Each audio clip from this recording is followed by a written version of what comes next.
지금부터 우리가 얘기하려는 건 뭐냐면 우리의 꿈입니다. 우리 금년도에 우리가 이런 비전을 갖고 가자 하는 얘기에 우리가 공감을 할 수 있으면 그걸 기초로 해서 월요일날 저희가 명성교회 김사한 목사님을 뵙고 안을 제출을 하려고 합니다. 제출할 내용은 지금 미리 준비를 해놨는데요.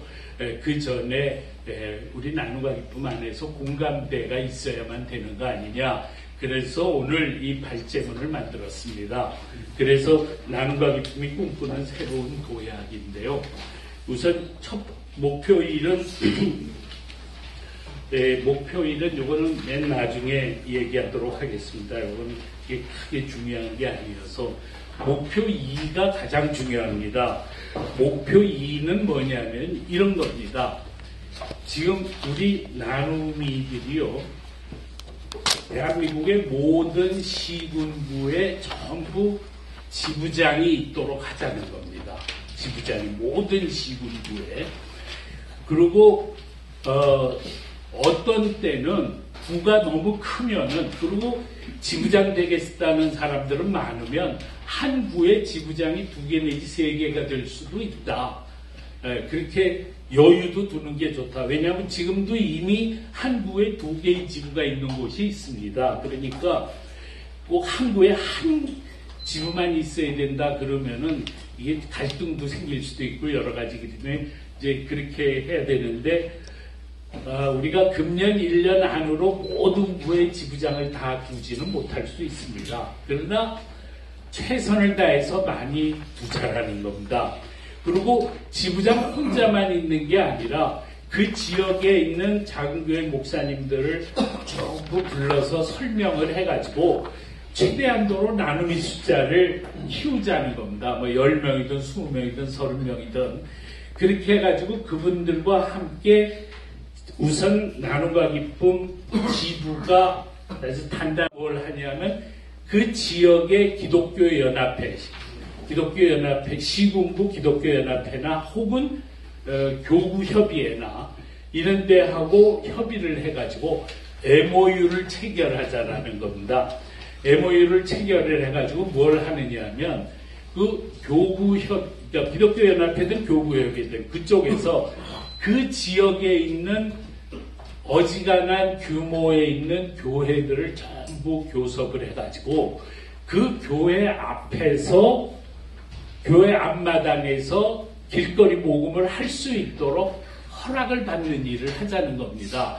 그러면은 우리가 가서 교섭하는 거는 하는 거는 좀 힘들어도 기독교연합회가 하면은 아무래도 그거는 이 전 교회적으로 하는 거니까 우리도 해야지 하고 허락을 해줄 거다.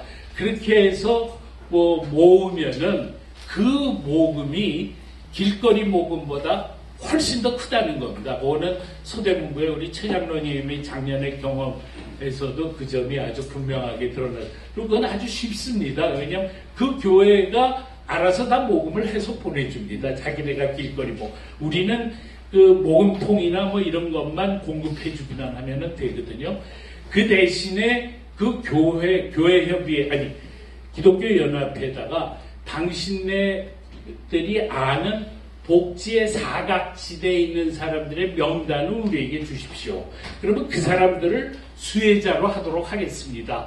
그러면은 그 기독교연합회의 교회들도 다 혜택을 봅니다. 자기네 교인이 수혜자가 되니까. 그런 식으로 오가나이즈하면 충분히 괜찮지 않느냐. 그러니까 우리가 그런 기독교연합회나 교구협의회하고 MOU를 체결하자는 겁니다. 그러면 우리 나눔과 기쁨은 뭘 하느냐. 나눔과 기쁨은 거리 모금을 총책임을 지고 배분식을 총책임을 집니다. 이거는 우리가 할 수밖에 없는 게 행정안전부로부터 거리 모금 허가를 받는 거는 교회가 받는 게 아니고 나눔과 기쁨이 받기 때문에 우리가 그 책임자가 되지 않으면 안 됩니다. 그래서 그렇게 기독교연합회하고 나눔과 기쁨이 역할 분담을 해서 MOU를 체결해서 이 길거리 모금을 공동 사업으로 진행하자는 겁니다. 그렇게 하면은 결국은 이건 뭐가 되냐는 여태까지는 나눔과 기쁨이 활동했지만은 앞으로는 한국 교회가 어려운 이웃을 돌보는 거다. 이렇게 돼버립니다. 우리는 그냥 심부름꾼입니다. 우리는 심부름꾼으로 족하다 이겁니다. 그러면은 이 결과로 인해서 빛나는 거는 한국 교회가 빛나는 거다. 그러니까 처음에는 규모가 예를 들면 우리 구에서 뭐 1,000만 원밖에 안 됐다 하더라도 해를 거듭할수록 2,000만 원, 3,000만 원 늘어나게 된다는 것입니다. 그래서 우선 첫 번째가 그거고요. 그 다음에 두 번째로는 우리가 요번에 이제 6월 전까지 우리 여름 수련회 전까지 아무튼 나눔과 기쁨의 나눔이들을 최대한도로 확보하는 운동을 하고 지부장이 없는 곳은 지부장을 만드는 일까지 하고 만들려면은 우선 나눔이 설명회부터 해서 사람들이 쫙 모여서 나눔과 기쁨 나눔이가 되겠다. 그러면 그 중에서 이제 누가 제일 낫나 해서 당신이 지부장 해라. 이렇게 해서 이제 그렇게까지 다 되는 거죠. 그런 거를 다 하고 그러려니까 본부가 금년에 2, 3, 4, 5 이 기간 동안에 전국을 돌면서 나눔과 기쁨 설명회를 하고 할 수 있는 한 최대한도로 이 지부장을 다 임명을 하도록 그렇게 가자는 겁니다. 그 다음에는 그거 말고 참 내가 오늘 얘기하기 전에 우리 오신 세로모크 선생님을 먼저 말씀을 하도록 해야 되는데 얘기거든요. 저희가 지금 하는 일은 무엇이냐? 사회공헌 활동 지원 사업이라는 사업이고요. 이 사업은 고용노동부 사업입니다. 고용노동부 사업인데 이 사업의 주 핵심을 먼저 말씀드리면은 나이는 50세 이상, 상한선은 70세 이하. 작년에는 70세가 없었는데 올해 70세가 상한선이 만들어졌어요. 그래서 50세 이상, 70세 미만의 퇴직 후에 사람이 사회적으로다가 서비스를 기울이면 지금 여러분들이 하셨던 민간안전사회망에 생각하시면 돼요. 취약계층에 대해서 뭐 나가셔서 상담하시고 멘토링 하시고 뭐 하는 여러 가지 것들 그러한 것들이 사회적인 서비스인데 그런 사회적인 서비스를 각 지역에서 베푸시고 지금은 베푸시고서 어떡합니까? 끝이죠. 베풀었으니까 나는 보람됐어 하고서는 끝이에요. 그러한 것들을 국가가 고용노동부가 나서가지고서 여러분들한테 너희 그렇게 사회 서비스를 기울이느라고 고생했으니 국가가 많이는 아니지만 그 중에 일부분을 지원금의 형태로다가 지급할게 하고서 지급하는 겁니다. 그래서 작년 같은 경우는 저희 운영기관에 소속되어 있는 참여기관이 한 50여 개 정도가 참여를 하셨어요. 50여 개의 기관 중에서 2개의 기관만 말씀을 드리겠습니다. 2개의 기관이 있었는데 1개의 기관은 공무원연금공단이었고요. 공무원연금공단이 50개의 참여기관 중에 하나의 참여기관으로 참가했었고 그 중에 두 번째가 제가 기억이 남는 것이 나눔과 기쁨이었습니다. 그러니까 50개의 참여기관 중에 하나의 참여기관으로서 나눔과 기쁨이 참가하고 공무원연금공단도 참가를 하고 또 다른 사단법인도 많이 참가를 해가지고서 몇백 명이 활동을 하셨어요. 작년에. 나눔과 기쁨 같은 경우는 작년에 저희가 맨 처음에 예상해 놓기로는 30명 정도를 예상을 했거든요. 제가 그랬는데 활동을 열심히 하시고 뭐 다 막 하시자고 막 이렇게 얘기해갖고 50명 정도가 수혜를 받으셨어요. 작년에 50명 정도가 수혜를 받으시고 활동한 기간은 작년에 하반기서부터 하셨거든요. 그래서 8월부터 활동을 하셔가지고서 한 3개월 정도, 평균 3개월 정도 활동을 하시고 사실 그 비밀 하나를 말씀드리면은요, 지속적으로다가 계속 해야 되는 그런 데도 있었어요. 그런데 어디라고는 말씀 안 드리겠는데 그런 데 같은 경우는 저희가 12월까지 연장시켜드렸어요. 대부분의 다른 분들은 3개월 정도 하고서 마감을 지었지만 그런데 그런 기관 같은 경우는 12월까지 12월 20일까지 활동하셨어요. 그렇게 해가지고서 최장 한 달에 활동하실 수 있는 최장 시간이 120시간이고요. 평균적으로다가 한 사람이 1년에 활동할 수 있는 시간은 360시간입니다. 그러는데 360시간에서 플러스 해갖고 480시간까지 하실 수가 있어요. 일반적으로. 근데 저희 운영기간의 재량이 있어요. 운영기간의 재량은 뭐냐면은 운영기간이 봐갖고 굉장히 활동을 열심히 하시고 굉장히 사회적인 어떤 서비스를 막강하게 하더라. 활동을 열심히 하더라. 그러면은 운영기간의 재량으로다가 그 기관에다가는 720시간을 줄 수가 있어요. 720시간. 그러면 결국은 360시간이 기본인데 그거에 배를 받을 수가 있다는 얘기겠죠. 그러면 결과적으로다가 평균적으로다가 봤을 때 120시간을 꽉 채운다고 그러면 6개월을 받으실 수가 있는 거고요. 평균적으로다가 한 8개월에서 10개월 정도를 수혜를 받으신다. 이렇게 생각을 하시면 되겠습니다. 작년에 나눔과 기쁨이 50명이 평균적으로 다 3개월 정도를 활동을 하셔가지고서 거의 6천만 원 정도를 저희가 지원을 했습니다. 3개월 정도에. 올해 같은 경우는 저희가 100명 정도를 예상을 하고 있습니다.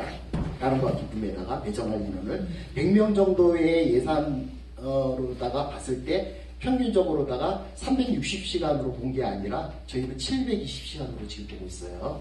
박수. 예, 다른 기관에다가는 일절 얘기를 하시면 안 됩니다. 왜 그러냐? 다른 기관도 우리도 그럼 720시간 다오 할 거 아니겠습니까? 그럼 어떤 놈은 죄송합니다. 어떤 사람은 360시간 주고 어떤 사람은 720시간 줄 수는 없잖아요. 그러면 그것에 대한 기준이 무엇이냐? 이렇게 물어보신다 그러면 기준이 무엇일까요? 운영기간 마음대로. 예, 맞습니다. 운영기간 마음입니다. 아니, 운영기관으로서 그 정도의 권한을 갖고 있지 않냐면 운영기관이 도대체 무엇을 하겠습니까? 그런데 저희 나름대로는 기준이 있습니다. 그렇지만 그러한 기준에 적합하게 활동을 왕성하게 하셨을 때 저희가 그 활동을 왕성하게 하시는 그 기관이나 참여자에게 적극적으로다가 지원을 한다는 것.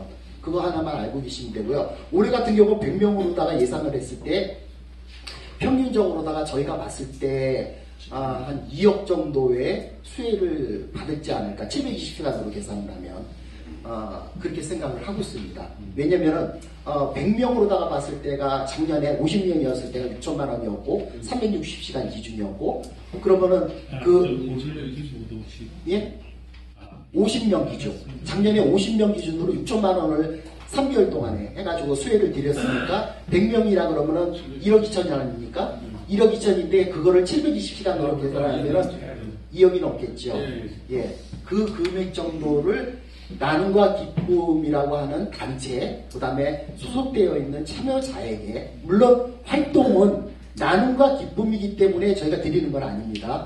명확하게 아셔야 돼요. 고용노동부가 나눔과 기쁨이니까 그 돈 주는 거지, 이거는 아닙니다. 여러분들이 나눔과 기쁨 속에서 적절하게 사회적인 서비스를 기울이고 하셨던 활동이 있지 않습니까?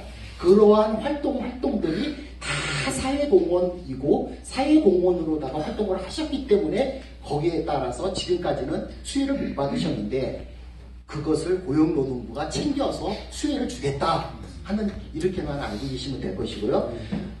100명으로다가 예상을 한 것은 서울, 경기, 인천에 해당되는 겁니다. 서울, 경기, 인천은 저희가 직접 헤드링을 하기 때문에 수혜를 받을 수가 있어요. 그 외의 지역에 계신 분들은 저희가 다른 지역에 계시는 운영하는 기관하고 연계로다가 인프라를 구축해 놨거든요.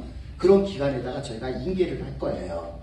인계를 해갖고 이 기관에서는 이만 해갖고 이런 일들을 하고 컨디션은 이러니까 이 기관에다가는 이렇게 해가지고서 하는 게 좋겠다 해가지고서 연결을 해줄 거거든요. 그러면 어느 기관에 가갖고 어느 기관에서 해가지고서 이렇게 하십시오 하고서 저희가 연계를 해드리면 그 기관에서 활동을 하시고 수혜를 받으시면 됩니다. 그러니까 지역이 뭐 전라북도도 뭐 경상도도 뭐 제주도도 상관하지 않아요. 다 있습니다. 운영기관이 전국에 다 있기 때문에 걱정 안 하셔도 되고 올해 하여튼 우리가 지금까지 했던 일들을 통해 갖고 이제 수확을 거두는구나. 이제 고용노동부가 이제 우리가 하는 활동을 이제 평가해서 고용노동부가 국가가 우리에게 이렇게 비용을 주는구나. 이렇게 생각하셔가지고서 올해 저희가 1월 중순 정도에 공모를 시작할 거거든요. 하고 개별적으로다가 일일이 다 말씀을 드릴 수가 없지 않습니까? 그래서 저희가 이것을 다른 분들하고 관계자 되신 분들하고 얘기를 지금 하고 있는데 통로를 좀 일원화해서 창구를 일원화해서 저희도 좀 일을 할 때 좀 효율성을 기하고 그리고 나눔과 기쁨에서도 좀 통일성 있는 그러한 어떤 체계로다가 하실 수 있는 저거를 좀 창구를 만들어 주셨으면 하는 의견을 지금 드린 바가 있고요. 그래서 1월 달에 시작하고 활동은 여러분들께서 하시는 활동은 2월 달부터 2월 1일부터 활동을 하실 수 있도록 저희가 지금 준비를 열심히 하고 있으니 이런 활동을 통해 가지고서 많은 수혜를 받으시는 여러분들 되시기 바라겠습니다. 박수. 이면 되지 않을까. 만약에 그거보다 좀 더 챙길 수 있으면 물론 하겠습니다만은 그거는 저희가 아무튼 철저하게 챙기도록 하겠습니다. 그래서 본부에서 사회공헌팀이라는 걸 우리가 만들어서 그 본부 사회공헌팀하고 고용노동부 사회공헌팀이 직접 연결을 해가지고 모든 지역을 하는데 지역의 책임은 또 누구한테 맡기냐? 지역 본부장에게 맡긴다. 지역 본부장이 지역을 총괄하게 된다. 그렇게 해서 진행을 할 예정입니다. 네, 그래서 그거는 그거대로 그래서 저희는 이거를 위해서도 빨리 각 지부장을 갖다가 임명하는 일을 아주 열심히 해야 된다. 그렇게 되겠습니다.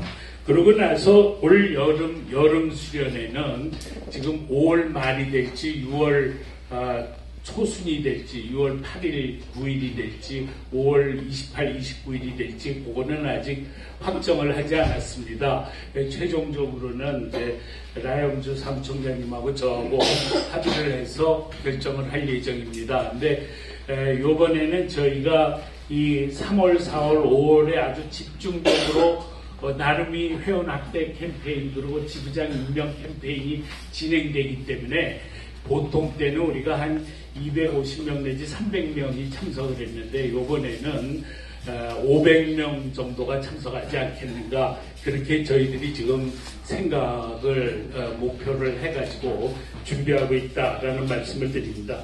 그 다음에 이제 중요한 게 있습니다. 중요한 거는 뭐냐면 이겁니다.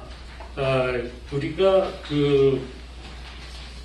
금년도 예를 들면 9월, 10월, 11월 3개월 동안에는 그 전에 이미 거리모금 신청자는 이미 금년 상반기에 나는 거리모금 신청자가 되겠다 하고 이미 다 결정이 끝나야 됩니다.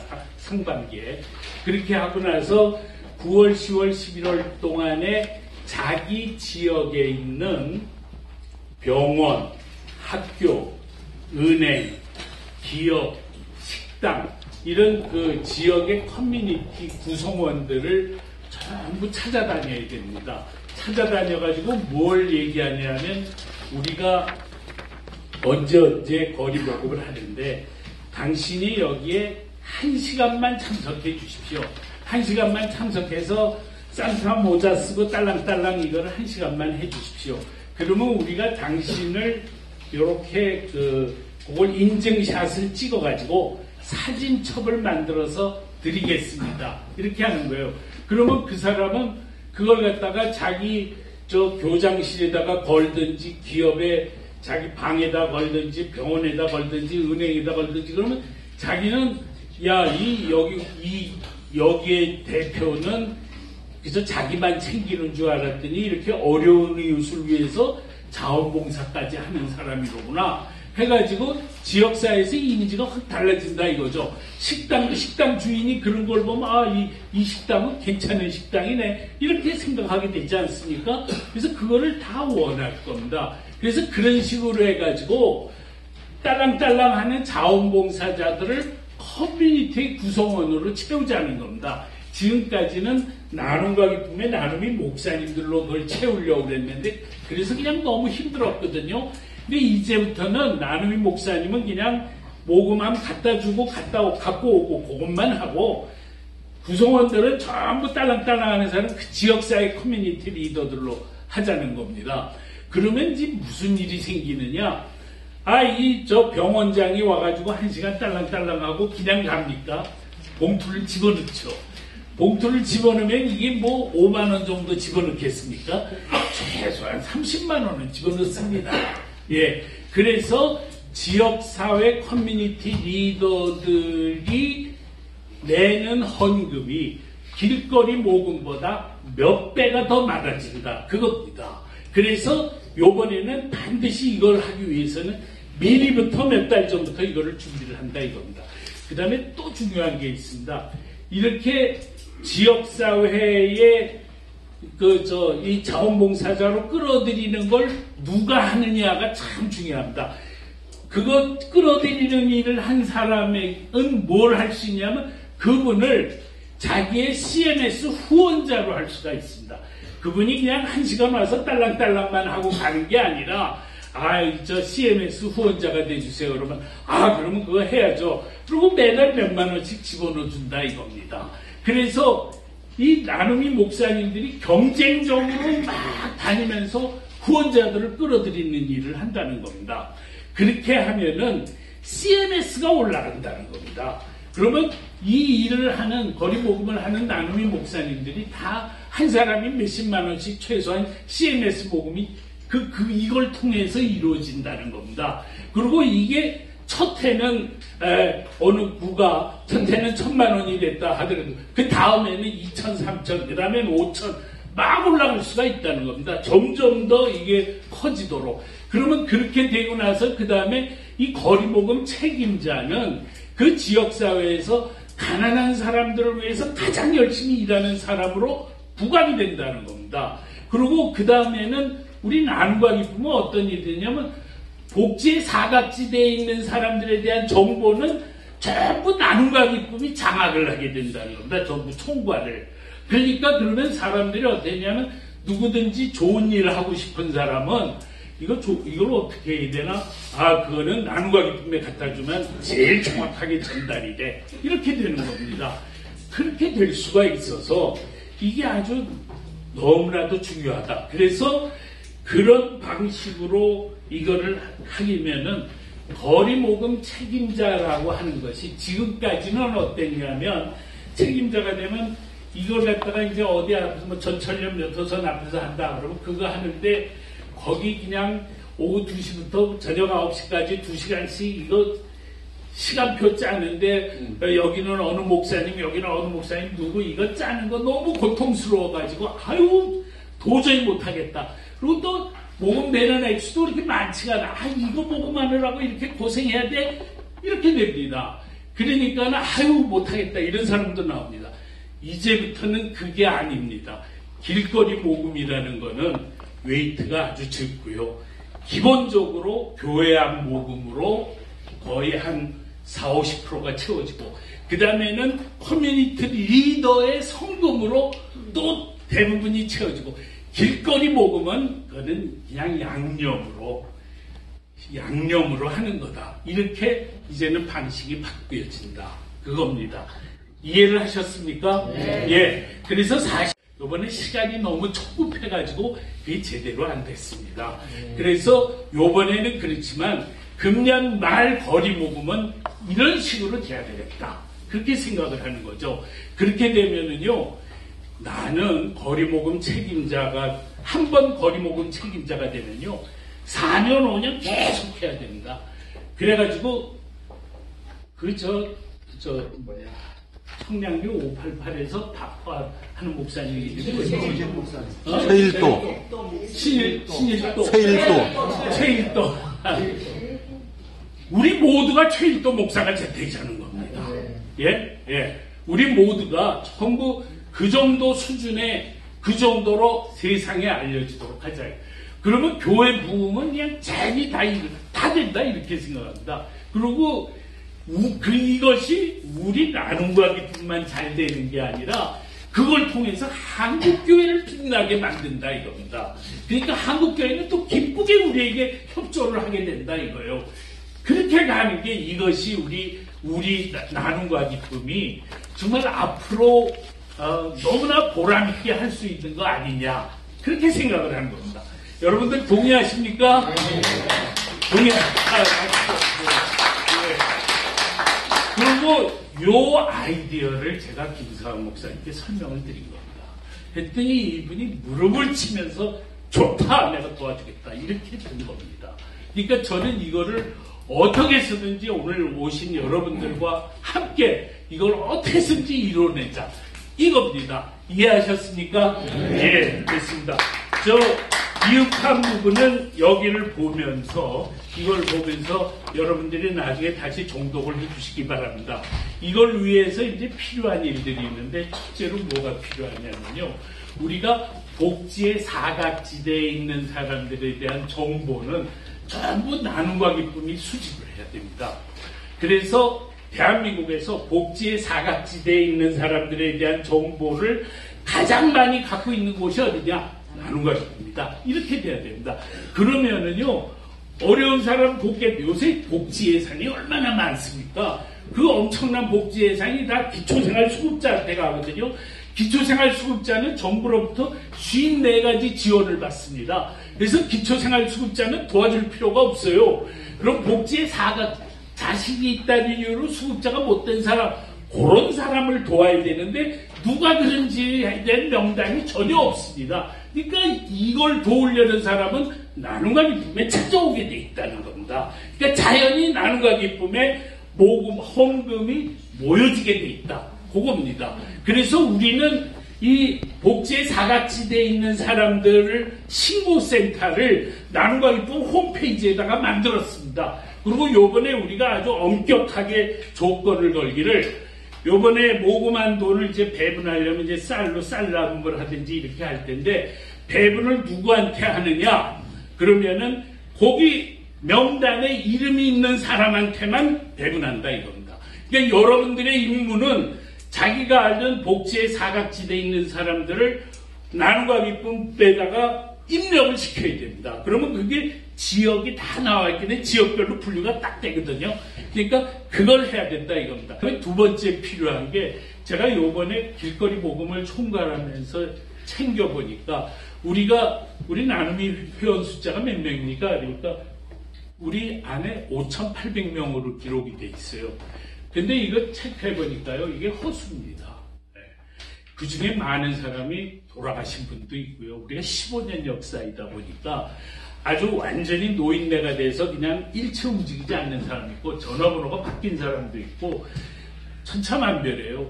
그래서 나는 지금 우리가 나눔이 숫자가 몇 명이라고 생각하냐면, 솔직하게 2,000명이 안 된다고 생각합니다. 1,000명은 넘을 텐데 2,000명이 안 된다. 그러면은 이거 우리가 괜히 허수를 얘기하지 말고 정직해야 된다. 그래서 1,000명이면 1,000명에서부터 시작하자. 그래가지고 요번에 최대한도로 나눔이 회원을 늘려서 이거를 진짜 5,000명으로 만들자. 그렇게 가는 게 옳겠다고 생각하거든요.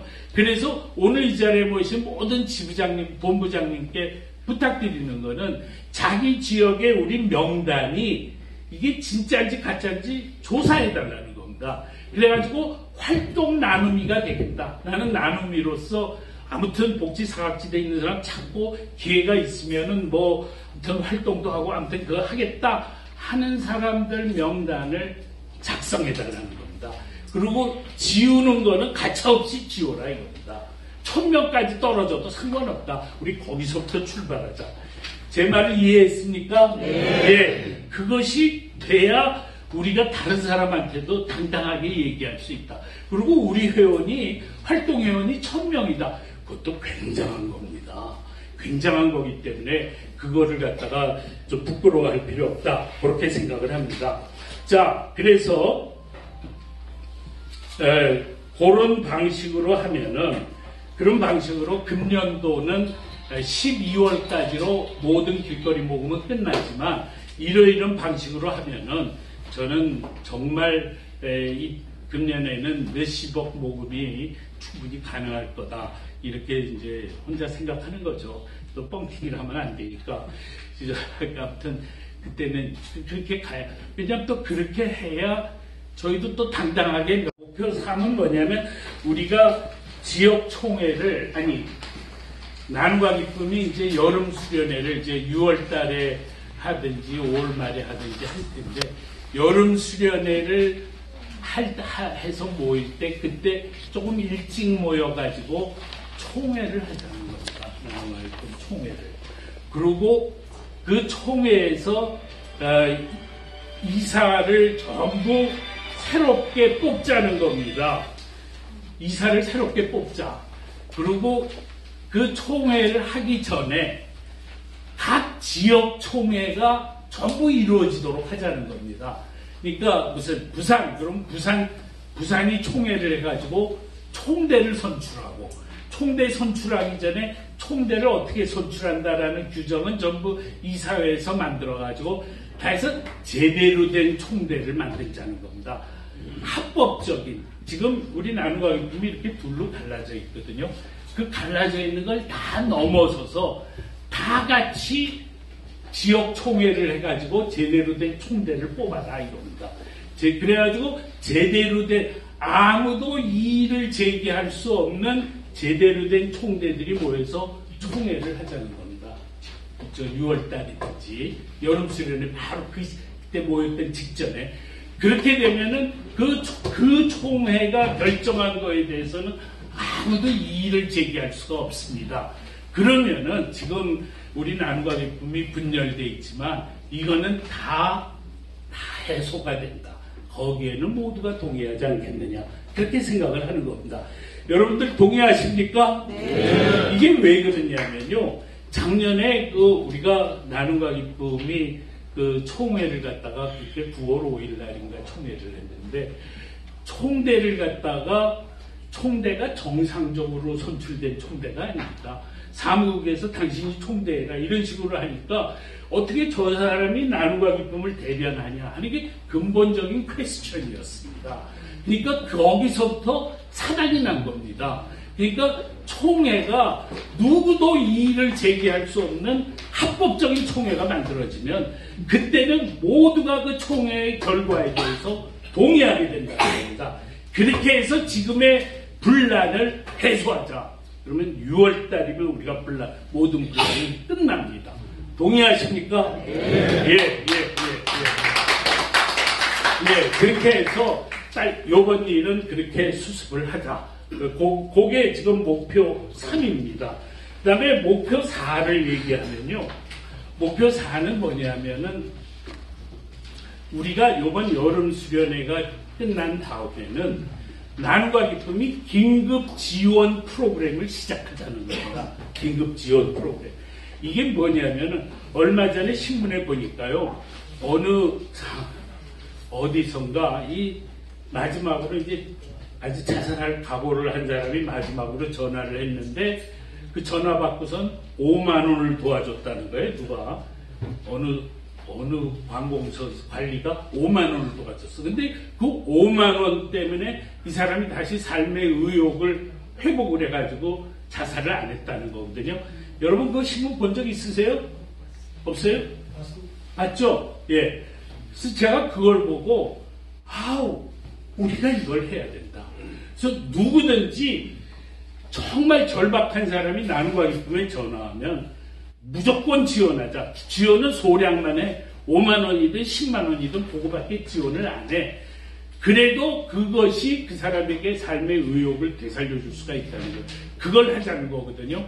그러면은 이게 가짜 전화도 막 올 거 아니냐. 그럼 나는 뭐냐면 가짜 전화 와도 주자는 거예요. 내가 이게 무슨 생각, 119를 생각하면서 저도 119 신세를 2번 졌습니다. 그런데 119는 무조건 가짜 전화가 얼마나 많겠어요, 119에. 그래도 119는 무조건 출동합니다. 가짜 전화다 아니다 따지지 않고. 그러니까 119 시스템이 정착이 된 거예요. 우리도 가짜 전화 걱정하지 말고 누구든 전화하면은 무조건 돕자. 최소한 몇만 원은 무조건 돕자. 이런 긴급 지원. 그 다음에 그 사람의 상황이 절박하면 그 지역의 나눔이한테 그거를 이전을 해가지고 나눔이가 그거를 쫙 보고 이 사람 도와야 되겠다 그러면 본부에서는 문자나 이메일로 나눔과 기쁨 뉴스레터가 나가자는 거예요. 뉴스레터는 모든 나눔이한테도 나가고 후원자한테도 나가고 수십만 명한테 뉴스레터가 나가면서 이 사람 이거 지금 심각하니 이 사람을 도와주십시다 하고 호소하면 호소해서 들어온 돈으로 도와주자 이겁니다. 그래서 제가 이걸로 명성교회에다가 이 긴급 지원 자금으로 우선 3천만 원을 도와주세요. 그럼 그거 갖고 시작하겠습니다. 이렇게 제가 지금 써놨습니다. 그래서 그렇게 해서 우리가 이 긴급 지원사, 우리가 사실은 옛날부터 이런 거를 하자고 그동안 수없이 얘기해 왔거든요. 근데, 위기의 전화 해가지고, 선한 사마리아, 비유도 얘기하면서 우리가 그걸 해왔는데, 계속 이거 지역에다가 맡길 일이 아니다라는 게 제 결론이었습니다. 그래서 본부로 전화하면, 본부가 총괄을 해가지고, 지역의 나눔이와 함께 협력해서 그 일을 지원한다. 그래서, 뉴스레터가 나가는 건 본부에서 나간다. 그렇게 하면은 나눔이들한테 별로 어려움도 없고 이렇게 갈 수가 있다. 그래서 이걸 해야만이 그러면은 이제 대한민국에 3년, 4년, 5년 지나갈수록 누구든지 위기에 빠지면 무조건 나눔과 기쁨으로 전화한다. 그렇게 만들자는 겁니다. 네. 그러면은 한국 교회도 나눔과 기쁨의 긴급 지원 자금 모금에 우리가 도와줘야 된다. 우리가 이 모금이 필요하니 여기에 1,000만 원만 도와주세요. 교회들이 그냥 무조건 돈 줄 거다 이겁니다, 우리한테. 그리고 우리가 하는 것만이 아니에요. 지역사회, 지자체에도 이런 펀드가 있거든요. 거기하고 연계해서 하면은 또 해결도 굉장히 쉽게 할 수 있습니다. 그래서 이거는 우리가 꼭 해야 되겠다. 여러분 동의하십니까? 네. 예. 그 다음에 단 5번째 목 굉장히 싸게 판매하는 거를 하고 있는데, 그래도 MSM 판매가요, 왕창 커지지는 않았지만, 그래도 벌써 한 7, 8년인가, 목사님, 몇 년간 했죠, 우리가? 11년째입니다. 11년째. 예, 11년째면요, 이건 무조건 박수 쳐야 되는 겁니다. 예. 예. 그런데 이것뿐만 아니라 다른 아이템으로도 이제는 해야 되겠다는 겁니다. 우리 나눔과 기쁨이 이제 전국의 모든 지부에 다 만들어지게 되면 우리 나눔과 기쁨, 가난한 사람들의 공동체가 굉장히 커지기 때문에 이걸 하자는 겁니다. 그래서 제가 지난번 수련회 때부터 계속 얘기했던 게 뭐냐면 농촌교회가 약초를 재배하고 그래서 당뇨에 좋은 약초들을 전부 재배해서 한우로 만들어가고 도시의 나눔과 기쁨이 무지개 싼 값에 파는 이 시스템을 만들자. 그런 얘기를 했거든요. 그리고 지난해에는 우리가 이거를 경상북도의 조장근 목사님이 하겠다 그래서 했는데 그게 중간에 중단돼 버렸어요. 근데 금년도는 옥천에 이종선 목사님이 또 하시겠다 그래가지고 오늘도 그 약초에 관심 있는 목사님들이 몇 분 오셨죠? 예, 손 들어보세요. 약초에 관심 있는. 예, 저기 몇 분 되십니다. 그래서 농촌에서 우선 그래서 요것도 우리가 명성교회에다가 1,000만 원을 도와달라 그랬습니다. 그래가지고 이거를 그냥 무조건 농촌교회에다가 들여서 그분들이 약초 재배하고 나중에 환으로 만드는 것까지 그 돈으로 해결을 하고 나면은 본부에 서울에서 이제 작은 교회들이 그걸 아주 싸게 팔면은 아무튼 약국에서 파는 것보다 한 반값에만 나가면은 살 사람들은 당뇨 환자 널브러지게 돼 있으니까 얼마든지 팔 수 있을 거다. 그래서 한번 해보자는 겁니다. 해보자. 동의하십니까? 예. 나부터 당뇨 환자이기 때문에 내가 이거 추진하는 겁니다. 내가 싼 값에 사 먹으려고요. 예. 그래서 그런 거가 이제 5번째고요. 그 다음에 6번째가 있습니다. 6번째가 뭐냐면 큰 교회가 우리가 나눔과 기쁨이 큰 교회에다가로부터 모금을 해가지고 작은 교회가 이웃 돕기 사업을 할 때 그걸 도와주자는 겁니다. 사실은 이거를 갖다가 요전번에 명성교회가 작은 교회를 돕겠다 그래가지고요. 저희가 프로젝트를 만들어서 제출한 적이 있었는데 받아들여지질 않았습니다. 근데 명성교회가 작은 교회 돕겠다는 게 가만히 보니까 어느 교회가 화재가 나서 불이 홀라당 탔다. 그럼 거기에 한 2억 원 지원하고 돈 지원을 아주 내가 볼 때는 너무 낭비적으로 너무 비효율적으로 하더라고요. 돈을 갖다가 이 작은 교회가 끊임없이 사라지는데 사라질 게 뻔한 데다가 돈 지원하면은 그냥 연명만 할 뿐이지 그게 교회가 소생하는 게 아니거든요. 교회가 의욕적으로 막 역할을 하는 데를 도와줘야 됩니다. 그러면 우리는 뭐냐면 그 교회에다가 그냥 도와주는 게 아니라 그 교회가 반찬 나눔을 조금만 도와주면 내가 반찬 나눔 시작할 수 있다. 그러면 도와줘라. 푸드뱅크 조금만 도와주면 푸드뱅크 할 수 있다. 그러면 도와줘라. 그런 식으로 도와야 그래야 교회도 진짜 커지고 운동도 커지고 보람도 있다. 이겁니다. 그래서 제가 요거는 구체적인 건 여러분들이 읽어보시면 되는데 저는 5개를 설정을 했습니다. 하나는 반찬 나눔을 새로 시작하겠다 그러면은 5개 이상 교회가 할 경우에는 그 반찬 나눔 하는 데다가 반찬 만드는 데다가 월 50만 원씩 6개월간 지원하자 그런 거.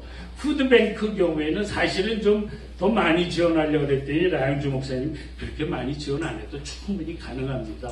그래서 여기는 그냥 10개 교회가 푸드뱅크를 하면 500만 원만 지원한다. 이렇게 했습니다. 그 다음에 나눔 가게 지원은 이건 이제 김종원 목사님 아이디어였는데 이 사실은 저는 내용은 참 좋다고 생각을 해서 이것도 실험적으로 2군데를 한번 해보자 그런 생각을 했습니다. 그리고 청소년 봉사단은 이제 청소년 봉사자가 되면은 한 달에 10만 원씩 1년간만 도와주자. 그래서 청소년 봉사에서 지역사회를 돕겠다라고 하면은 6개월간 15만 원씩 도와주자. 뭐 그런 겁니다. 근데 이런 거를 전부 합해가지고 하면은 전부 합해서 농촌교회까지 합해서 1억 400만 원이 되더라고요. 제가 월요일날 요걸 가지고 명성교회를 찾아가려고 합니다.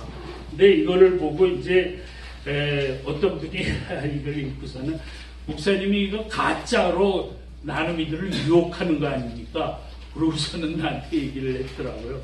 그래서 이걸 그렇게도 볼 수가 있겠구나. 그래서 목사님 이거 제가 지금 여러분들을 유혹하는 거 절대로 아니고요.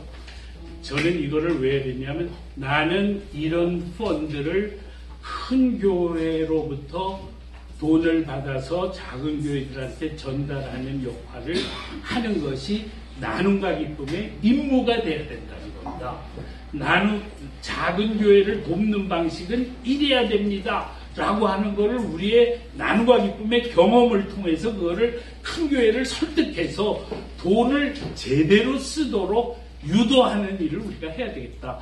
근데 요번에는 명성교회하고 이렇게 특별한 관계가 맺어지게 됐으니 길을 쓰고 설득을 해서 이걸 실험적으로 또 한 1억만 받아내가지고 이걸 한번 해보자. 그리고 한 결과를 우리가 보고하면 나누가 거기뿐만 아니라 다른 교회도 이런 일을 점점 더 해가지고 우리 작은 교회들에게 숨통이 돌리도록 그렇게 할 수 있지 않겠느냐. 그런 생각에서 추진하는 거지. 이거 뭐 절대로 여러분들 유혹하는 것이 아니다라는 거 말씀을 드립니다. 뭐 안 될 수도 있어요.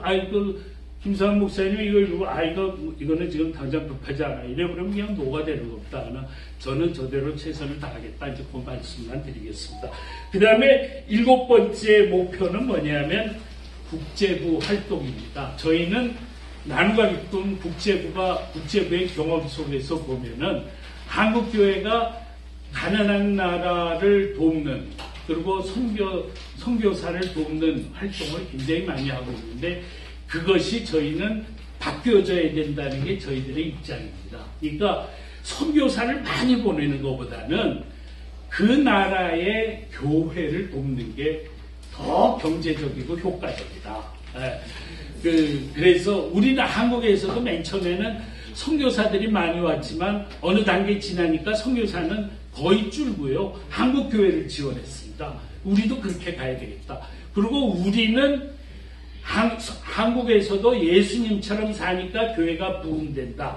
그런 것이 해외도 마찬가지다. 그래서 어떻게 쓰든지 나는 미얀마다 그러면 미얀마 교회가 예수님처럼 사는 운동을 해라. 그래서 미얀마 나눔과 기쁨을 만들어야 된다. 그렇게 생각을 하고요.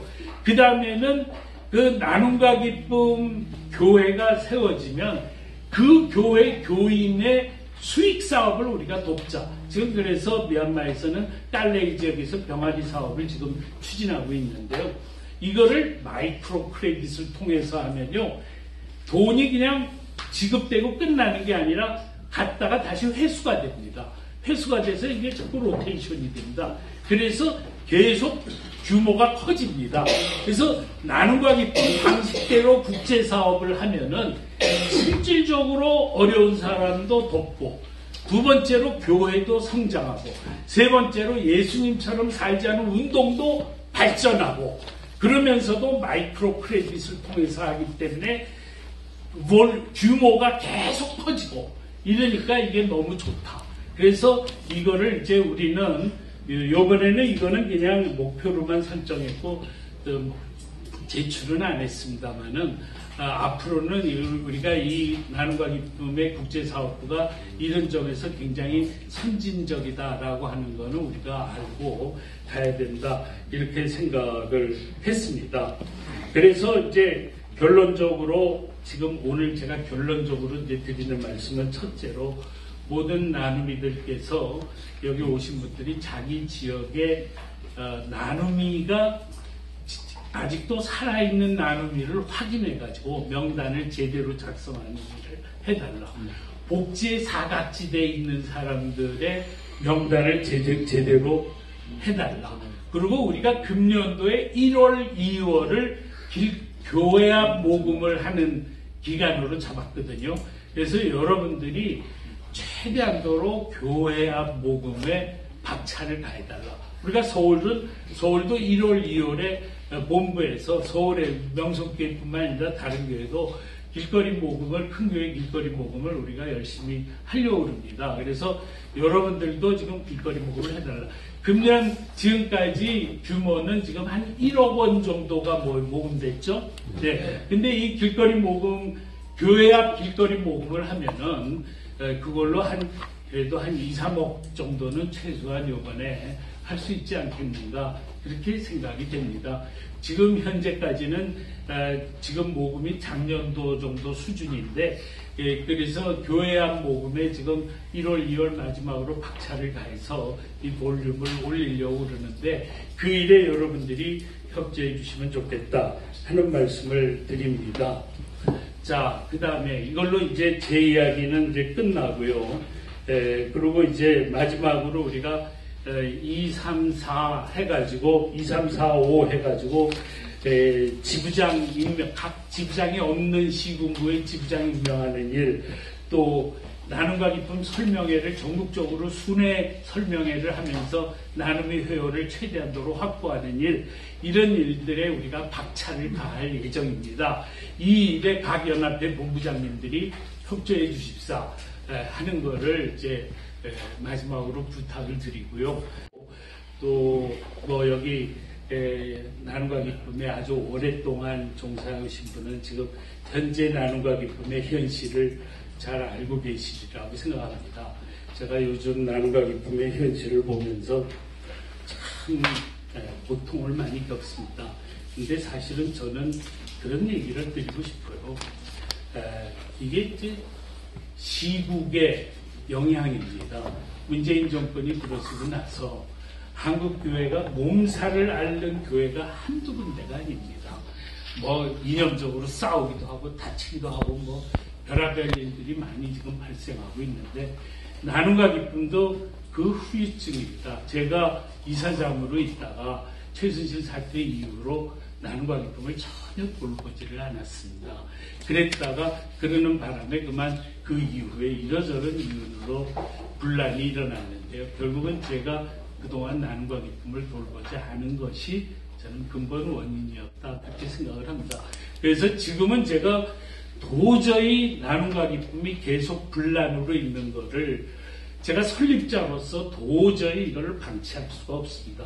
저는 제 총력을 다해서 나눔과 기쁨을 정상화할 예정입니다. 그래서 제가 이런 비전을 제시하는 이유도, 자, 이렇게 비전이 있으니 우리 같이 총력을 다합시다 하고 여러분들에게 제안하기 위해서 그렇습니다.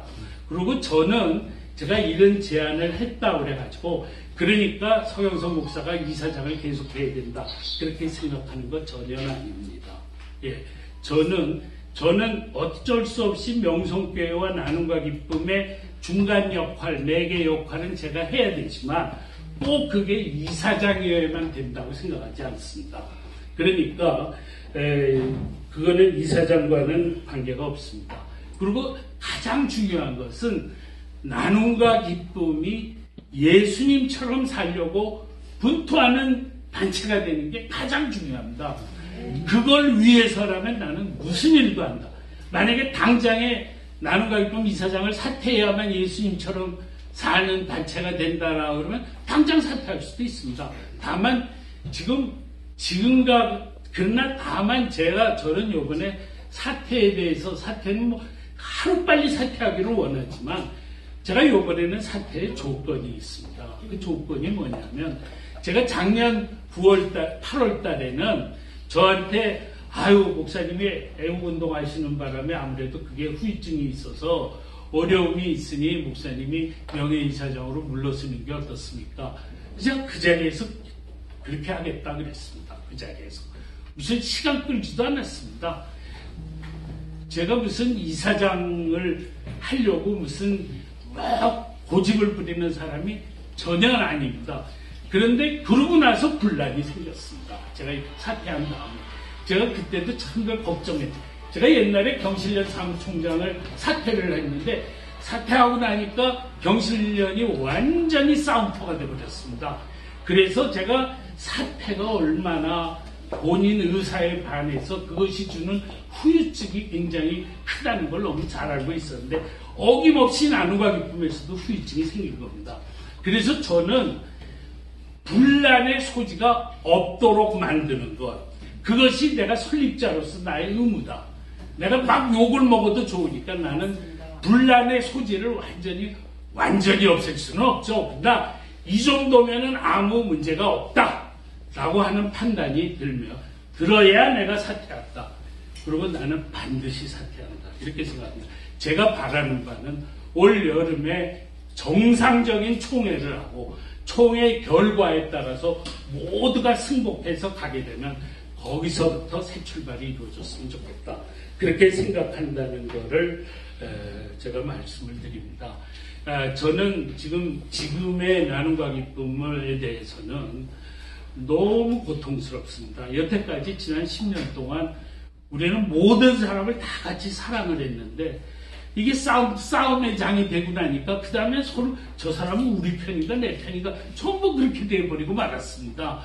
그렇게 되니까 이렇게 싸움터가 되면은 절대로 나눔과 기쁨이 예수님처럼 살려고 분투하는 그 단체가 될 수가 없습니다. 그래서 다시 옛날로 돌아가서 착한 사람, 선한 사람, 그런 사람이 이사장이 돼도 아무 상관없이 분란 없이 갈 수 있어야지 되는 그런 단체, 아름다운 단체로 반드시 만들어야 되겠다.